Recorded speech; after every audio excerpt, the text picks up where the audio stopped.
Pray. Our Father and our God, let the words of my mouth and the meditations of our hearts be acceptable in thy sight. O Lord, our strength and our Redeemer. Amen. I believe the month of February gives us a special opportunity, affords us a special privilege to really focus on ourselves as we deport ourselves as a people under the rubric or the umbrella of God's grace. And so for this entire month, most of the sermons will be about us. I am hoping that as a result of these sermons, we all would be challenged and inspired to do better as individually and as a people. The aftermath of hope. For well nigh a year, the United States have been beset by the scourge of COVID-19. Several weeks ago, Pfizer declared that it was able to produce a vaccine was 95% effective.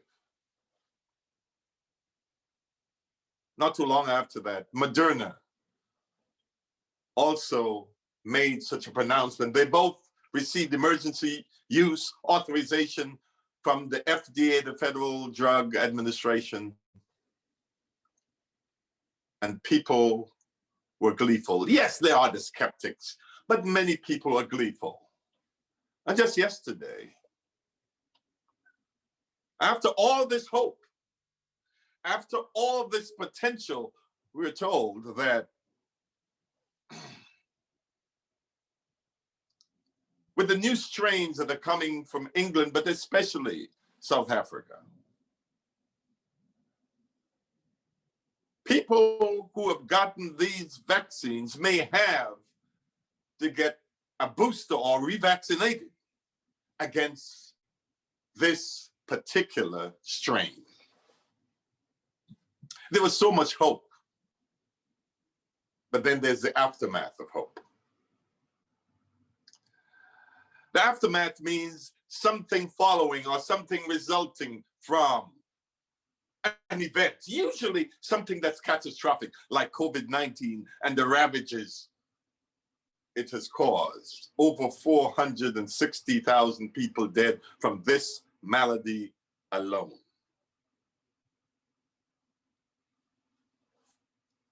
One of the great aftermaths we've had to deal with in this country is 2005. There's a hurricane called Katrina. It hit the panhandle of and the states that border the Gulf of Mexico. It wasn't Katrina that did the damage, but Katrina caused the levees to break, and the city of New Orleans was engulfed in water. The aftermath of hope. Exodus chapter 2, beginning at verse 11, it says, "And it came to pass in those days when Moses was grown, that he went out unto his brethren and looked on their burdens.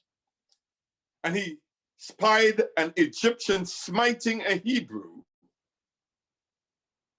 of his brethren. And he looked this way and that way, and when he saw that there was no man, he slew the Egyptian and hid him in the sand. And when he went out the second day, behold, two men of the Hebrew strove together. And he said unto them,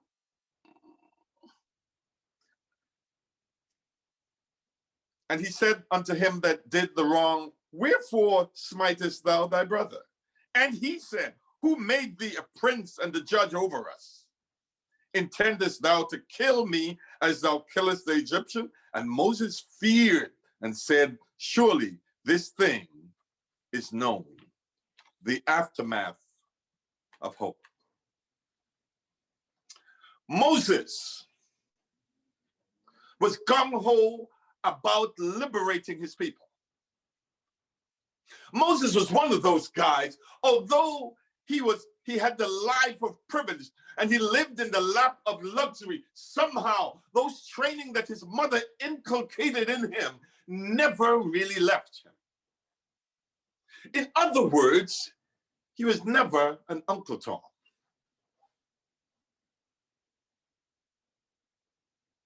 And so one day he noticed that an Egyptian was taking advantage of a Hebrew, and he looked to the left and he looked to the right and he looked to the left and he looked all around, saw nobody, and he killed him. And he thought that was it. But the next day now, he saw a black on black crime where two Hebrews were turning on each other. And he said, wait. No, our oppression is bad enough. The man has his foot on our necks. We are the George Floyds. We at least should treat each other well. Because if the man is destroying us and then we are destroying each other, soon we'll be extinct. No, please don't deal like that with each other.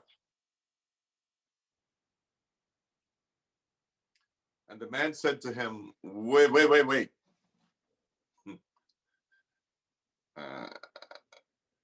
Leave me alone. Because, man, you're not going to kill me like you killed the Egyptian the other day. Moses realized, wow. And Moses fled.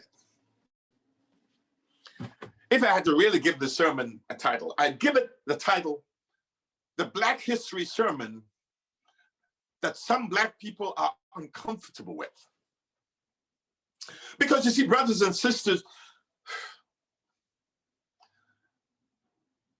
there are enough forces oppressing us for us to be sober enough not to inflict any more self-infliction upon ourselves.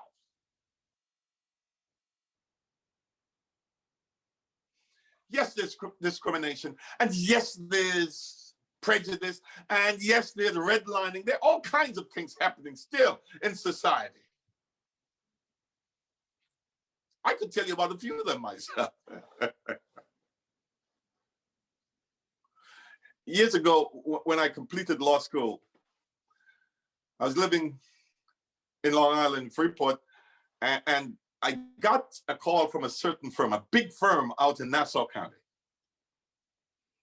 And they called and said, we really need to make a decision soon, and we'd like for you to come. I said, no, I can't make it today. No. Because I was busy.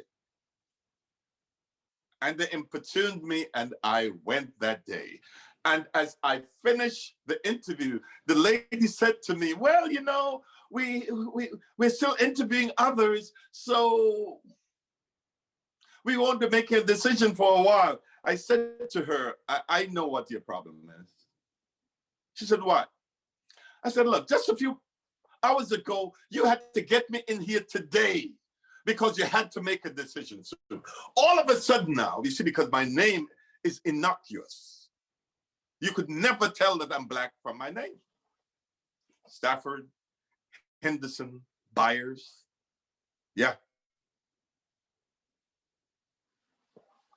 And I said, I knew my name didn't tell you who I was. But since I got here, all of a sudden now you saw that I had the wrong color. Oh, no, it's not like that. I said, God bless you. And I left her alone. Of course, I never heard from them before. So we meet prejudice, yes. But there's some things that we do against ourselves that we are just destroying ourselves. Like the Egyptian. We're committing crimes against each other. Why all the shooting? Why all the robbery? Listen to me. We need to stop these things against ourselves. After the civil rights movement of the 60s, there was great hope in America. More blacks and browns were going to college. And I guess we got so comfortable that all of a sudden now we eschew education. Brothers and sisters, listen to me. We need to stop the self-defeating practices that are destroying our people and destroying our society. We came from a grand history of people who built great empires and civilizations, not only in Africa, but even here in America. You heard about the Black Wall Street in Oklahoma. Yes, we did it. But it meant that we had to do some things. One, we had to sacrifice self. We had to realize that we belong to a society, not just a bunch of individual actors. We belong to a society, a community. And we need to understand a few concepts. First, we need to understand that we should not be destroying our own community. So the burning and the looting, we shouldn't be doing those things. After all this hope, what has become of us? Other weeks I talk about the man having his foot on our necks, but I want us to begin with individual responsibility. And it doesn't matter who we are, we can act responsibly. So we must commit ourselves. One, we'll be against crime. And when we see it, we will report it.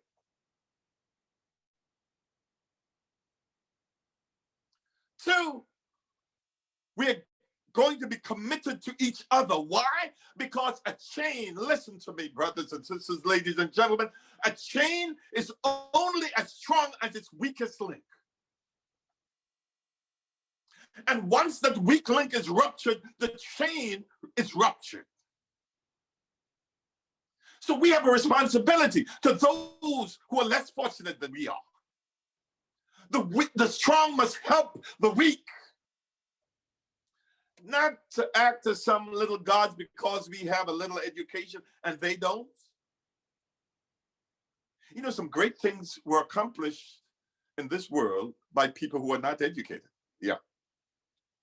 Now, lest I be misconstrued, education is important. But let us not get to the point where we think, well, because we are educated, nobody else has anything to say. One of the great illustrations of this is the smallpox vaccine. A farmer, not a scientist, was the one who noticed something and he told it to the authorities. What did he notice? He noticed that the farm hands that were working with the cows, that were milking the cows, those days, there was no automatic milking of the cow. Those days you milk with hands. I used to milk cows with my hands. You squeeze the nipple and you hear it going in the tail. Because we had cows, they had to do it. And every now and then I used to get in trouble because I didn't fasten the cow's leg well, and the cow kicks over the pail when it's almost full of milk. Oh yeah, it happens. And then I get in trouble. And this farmer noticed that the hands that were working closest with the cows or the milk were not being infected with smallpox. So he told it to the authorities.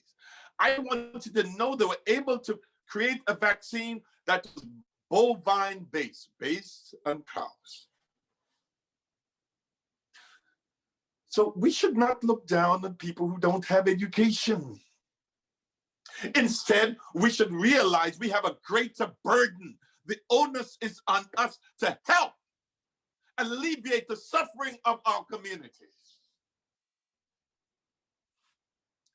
So we talk against crime.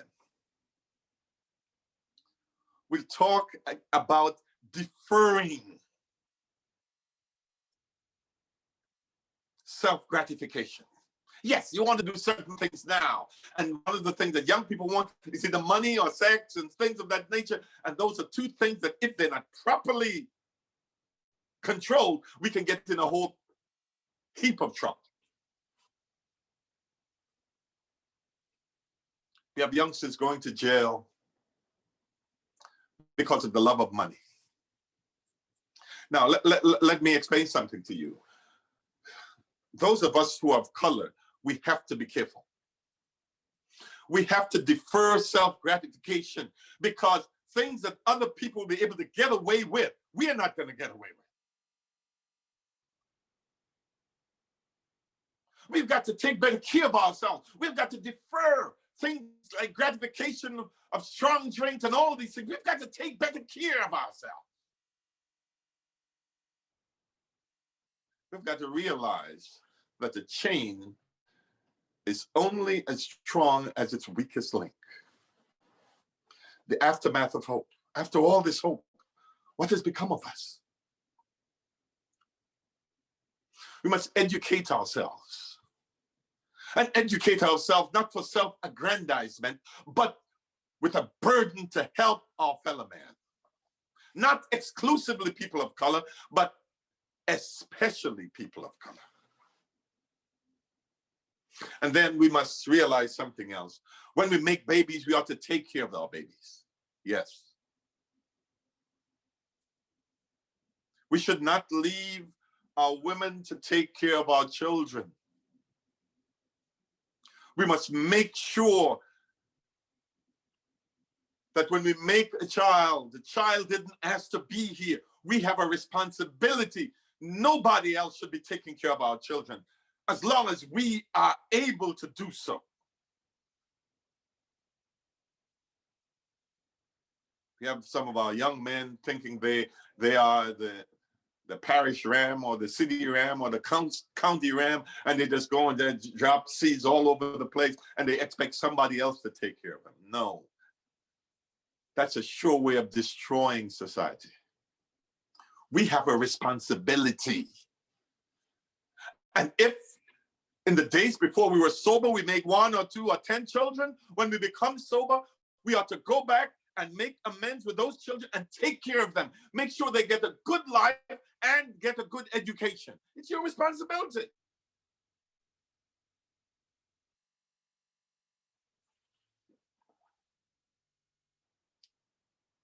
The man has his foot on our necks. So we need not do anything else to create problems, generational problems. We ought to start doing some simple things to create generational wealth. One, get a good education. And when I say good education, everybody doesn't have to get a degree. We could learn a trade. We could learn the more modern sciences like Wi-Fi and IT and things of that nature. Now, if you can get a degree, get the degree. But some people may not necessarily be interested in the degree, but do something constructive. Think of ways of developing programs. Think of ways of becoming productive and entrepreneurial. Think of ways of creating businesses so you can hire people to work for you and create employment opportunities. And don't spend all of the money that you make. No, don't spend all the money you make. Even if you make $1, try to save 1 penny. It's amazing how it adds up. There's a concept in mathematics called E, of compounded interest. Euler's number, I think they call it, is 2.71828182845 9045. It's a long number. It's equivalent to pi in mathematics, where you get the circumference and the area of a circle and so on. But Euler's number is what they use to do compounded interest. And they're able to show you that if you just save $1 every day, it's amazing how it adds up. And especially if you double it after you say $1 today and $2 tomorrow and $3 the following day. Or if you do it by week, $1 week 1, $2 week 2, $4 week 2, $8 week. You keep on doing it. Do something that you're able to handle. It adds up. And if it's compounded daily, that's when Euler's number comes in 2.718281828459045. We could take some little baby steps and improve our lot. Yes, the man has his foot on our necks, but we still have a responsibility, brothers and sisters, ladies and gentlemen. It means that our young people at times may have to defer self-gratification, not only in terms of sex and money and things of the nature, but in terms of entertainment, and decide, well, look, instead of going out every weekend, I'm going to study every other weekend and go out every other weekend. And you begin this in high school, and you continue it in college. And what are you going to study? You're going to study the subject that don't come by very easily, the math and the physics and the organic chemistry, the things that are not as easily intelligible. Why? Because we need people in those areas. I was so proud when they were discussing the Pfizer situation. There was a young lady from North Carolina, PhD from North Carolina, Chapel Hill. She was at the forefront of developing this vaccine by Pfizer based on the RNA basis. First generation of this type of vaccine. And she wasn't chosen. She was not chosen because she was black. She was not chosen because she was a woman. She was chosen because she was good. You can be good, young people. Don't just settle for a profession simply because, oh, this is easy. No. We need people in every area of life. But when God has given you opportunity, use those opportunities to help. Moses thought he was helping. He was a self-appointed liberator. And because of that, he was driven to vigilantism. Let us try to resist the temptation towards vigilantism. And as the psalmist says, wait on the Lord. They that wait upon the Lord shall renew their strength. They shall mount up with wings as eagles. They shall run and not be weary. They shall walk and not faint. We have a responsibility to our fellow men. We have a responsibility to our people, and we have a responsibility to God to help those who are less fortunate. And you know, the good news is, even after we've messed up, there's still a way back. After we've had all the babies we shouldn't have, after we have been irresponsible, after some people have gone to prison, some people done some crazy stuff, there's still hope. Because as we continue reading in Exodus chapter 3, Moses ran away and he went to Midian, and he found this man who had a nice daughter. You know, it's nice to meet men with nice daughters.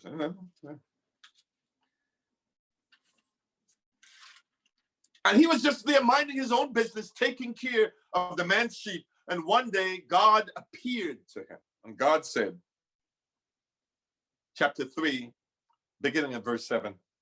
And the Lord said, I have surely seen the affliction of my people, which are in Egypt. And I've heard their cry by reason of their taskmasters. For I know their sorrows. And I am come down to deliver them out of the hands of the Egyptians, and to bring them up out of that land unto a good land, and a large, unto a land flowing with milk and honey, unto the place of the Canaanites and the Hittites and the Amorites and the Perizzites and the Hivites and the Jebusites.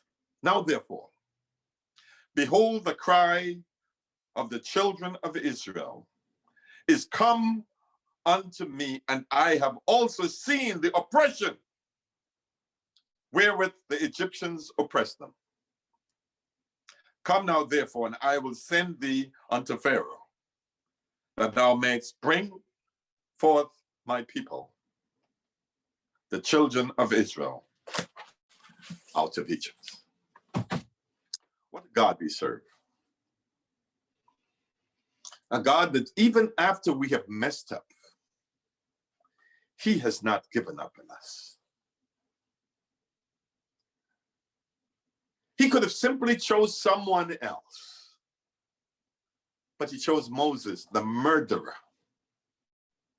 to go back to Egypt, the same place where he messed up, and stand up and speak with boldness in the power and authority of heaven. To say, yes, I was a weakling. Yes, I was a murderer. But something has gotten a hold of me. God can use anybody, brothers and sisters.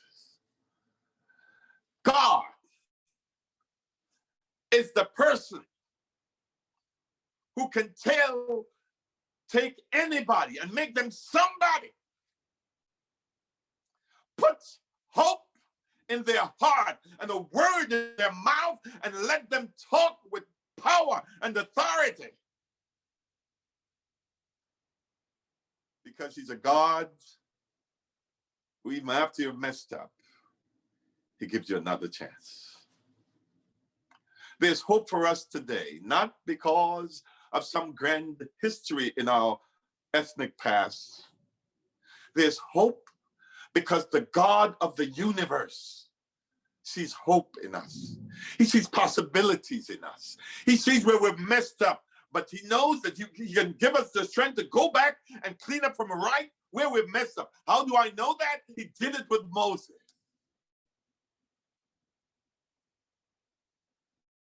And he struck terror in the hearts of the Egyptians. It is no secret what God can do. What he's done for others, he'll do for you.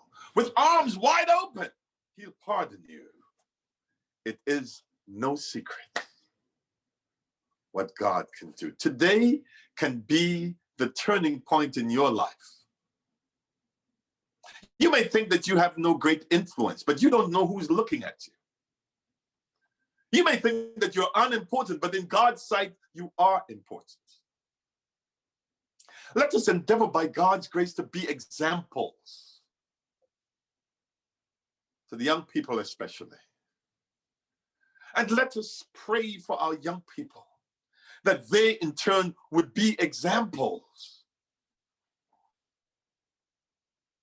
and commit themselves to lightening the affliction of all mankind, humankind, but especially our people. Brothers and sisters, there's no greater time than right now. Doesn't matter how young or how old you are, we can begin today to make sure that we embrace God and that we herald his message wherever we go. prejudice is real. Discrimination is real.